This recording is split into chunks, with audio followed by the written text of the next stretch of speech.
Thank you, ladies and gentlemen. Frame 23, Peter Ebdon to break. As always, fantastic atmosphere in the Crucible Theatre.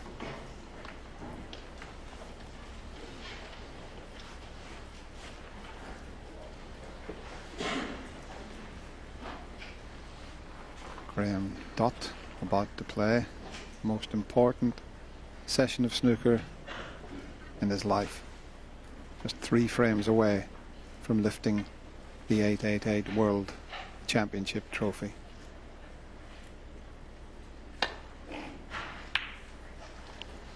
I was very impressed with Graham this afternoon, Willie. He held his nerve well, and every credit to him. Yes, when you consider it was Peter's best session of this final, and Graham still came out a winner of the session. You know, he won the session 4-2 again, and you know, Peter played his best snooker. So Graham's competing with him in every department. Not scored heavily in this match, it has to be said, but his all-round game has been very, very strong.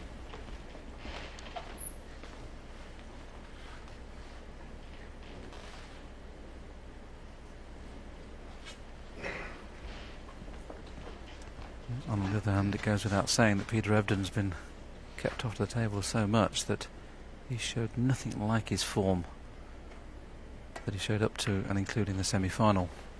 His safety has been very, very poor.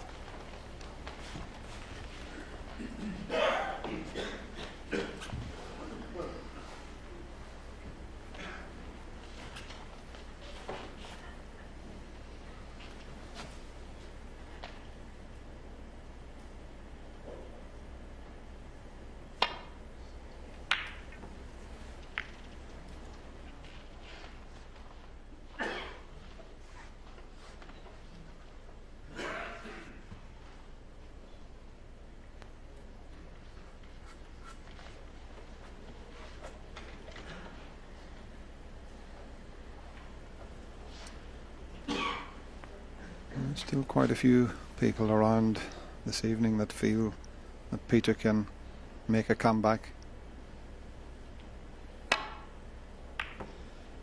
You need to hit them just a little bit better than that. That was far too thin. And there might just be a gap through to this one that he's pushed over the corner pocket. And Graham, looking at that angle, can pot this and finish nicely on the black. And that was exactly the point we were making just a few seconds ago, wasn't it, Dennis? That Peter's safety, normally one of the best safety players in the game, has just not been up to scratch in this game. 71% is low, 80% is low for Dott, but he's definitely scored the better of the two. 1.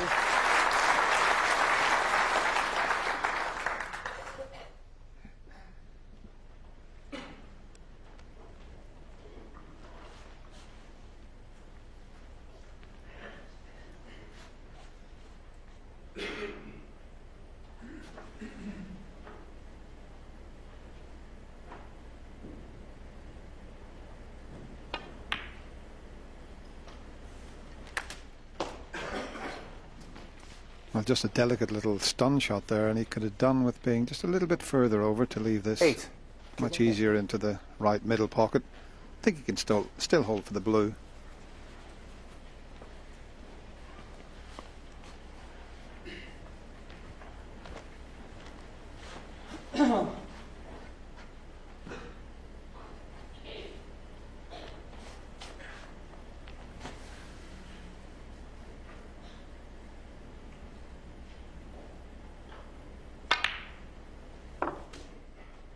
Nine.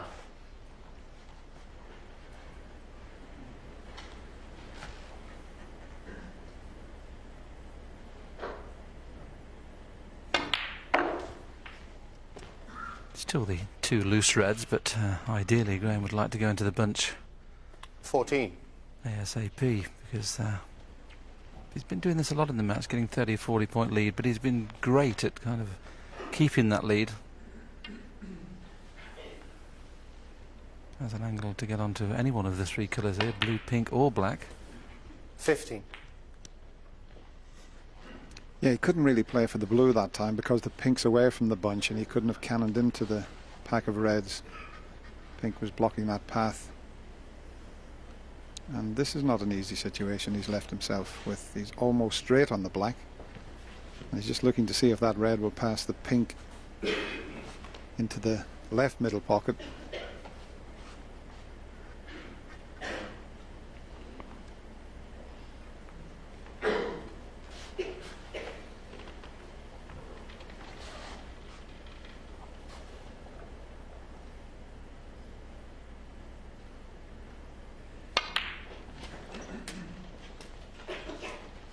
So he's had to leave himself a longish red up into the corner. 22. Okay, he can take it with an element of safety, because he can't leave anything, only the red that he's attempting.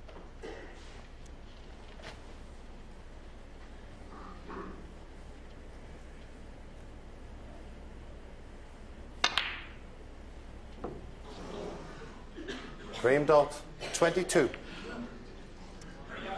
Well, once again, Graham has had a fair run of the ball throughout this match, and having missed the red, he was entitled to leave it on, but Peter can't see enough of it to get to the potting angle.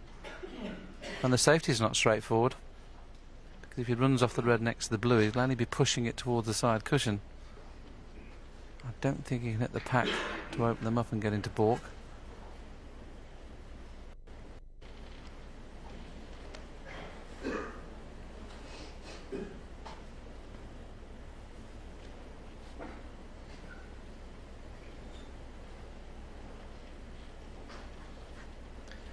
I don't think he's looking at that. I don't think he can clip off that to miss the middle pocket and get the white up behind the yellow. I don't think that's on.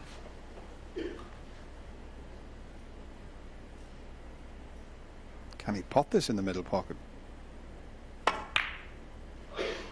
You bet he can. Didn't look on, did it?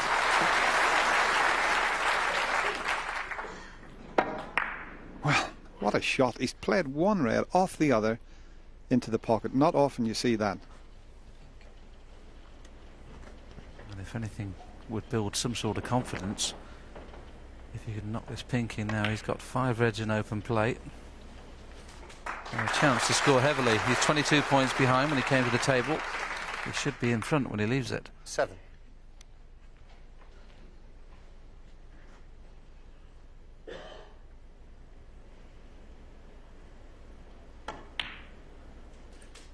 Eight.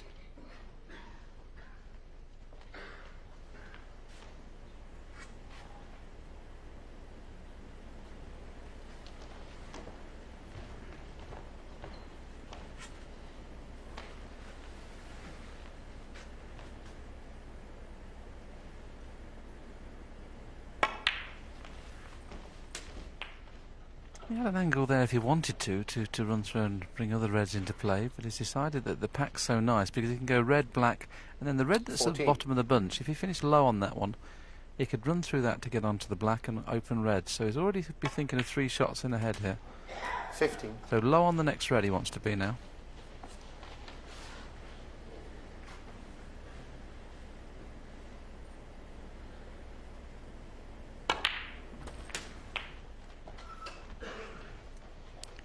He's got that angle you mentioned, Willie. It's 22. all about trying to control the white here. When he opens the bunch, you would expect him to finish on the black. He's just making sure if he screws this back that he gets the right contact. How does one decide whether you think they should screw back or run through, Dennis, on this? Well, you just take a look at it. In fact, he's running through now to get onto the black. In fact, he's left himself a choice of black or pink, and he's opened the reds. He didn't need to hit them that hard. Look how he's opened them. What a great chance this is now. Yes, the point we're making there is that you have to decide which way he's going to avail the perfect position, and the run through was his decision, and obviously now it's finished there, definitely the right one.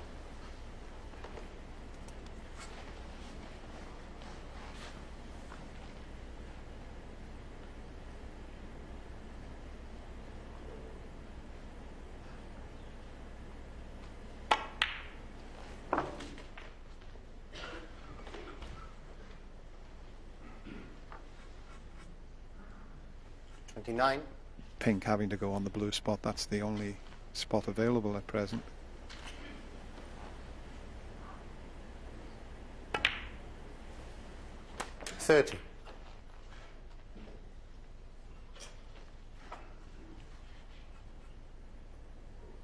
Not ideal on the black. He could have done with the cue ball either 2 inches further or 2 inches shorter, so it'd be a natural. He's going to have to force this a little bit around the 2 cushions. Oh, he's gone too hard. Played for choice of 4 reds there. He's not really perfect on any of them. Still okay, but not perfect.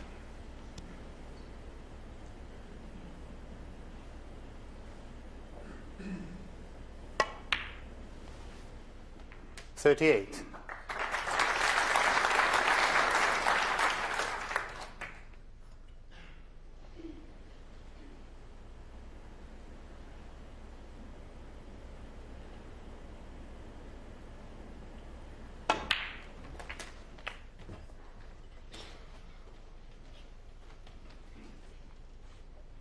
$45.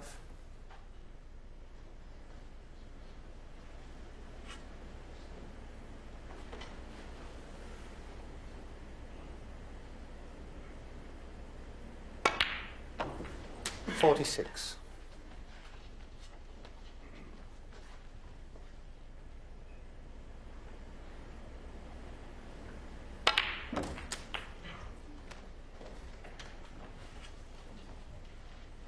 $53.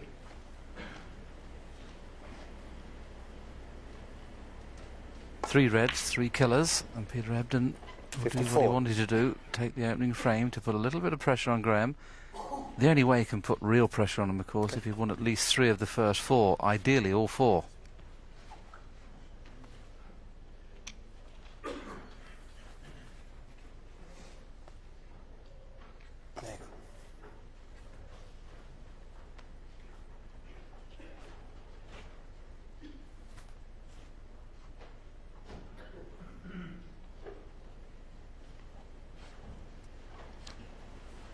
Have to play it with a lot of topspin again. Well, in fact, he's changed his mind. He was cueing at the top of the ball. Now he's screwing back.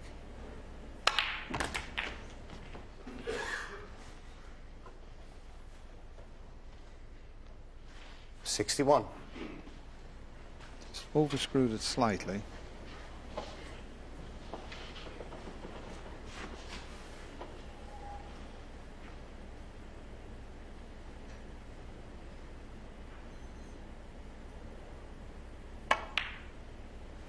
$62. Did well there, because twice he's got the wrong angle on the black to get easily onto reds, and both times he's had to pull a good pot out. Just the red. Peter Ebdon has taken the opener. 68.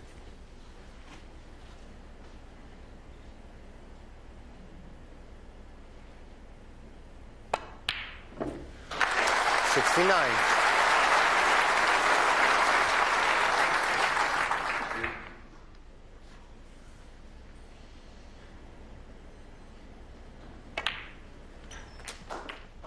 Peter's highest break in the final has been a break of 89. 76. This coming just at the right time.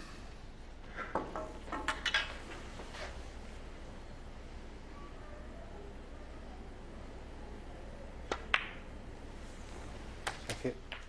77.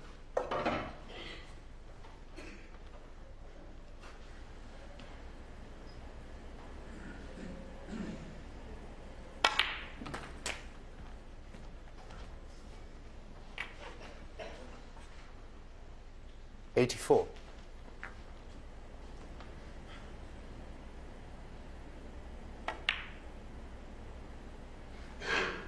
$85. Peter's already made 6 centuries here at the Crucible this year. He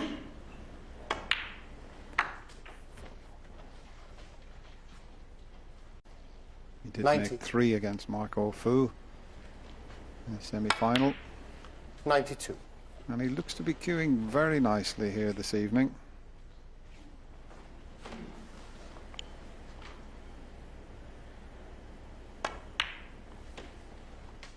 And all from that very clever shot to pot one red in off the other to the middle was a super shot.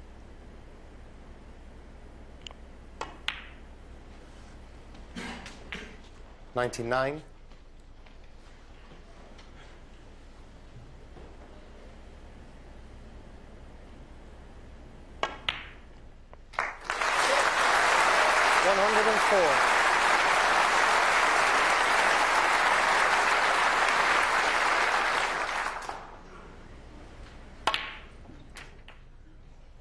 $110.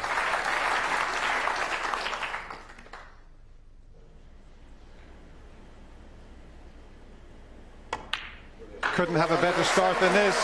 Peter Ebden knocks in a magnificent 117 break, but he's still 15-8 behind. And it's the first century of this World Championship final. Two men who've gone through this experience themselves several times. Steve, what do you make of that as a statement of intent from Peter Ebden? Well, you can't do any better, and you hope at the start of every session that you can get off to a flying start. It's the only way, certainly when you're behind by this many frames, that you can get back into it. He's just got to hope also that he gets a bit of luck in keeping that pressure up, because you can't always pot every ball. The roll of a ball can turn and then the other guy can make a 60 or 70 break and stop your flow. So he needs the hope, but Graham Stott's obviously still in the driving seat. John, when you're sitting in this position that Graham Dott is, just tell us the thoughts that go through your mind when you are beginning to get close to a finishing line and you see the other guy coming back at you. Well, I think it's probably a little bit too early just to say that. I don't think he'd be panicking just yet, but the situation with Peter there, if we go back to that, it's twofold. One is you win the frame easier, so you don't have to sweat for a half an hour frame. And it also it makes you look at opponent and say, aye, he's playing better now, he's scoring heavier and quicker. So that in itself can start to apply a little bit more pressure if you start to win in one visit. So that's what we'll be very pleased with.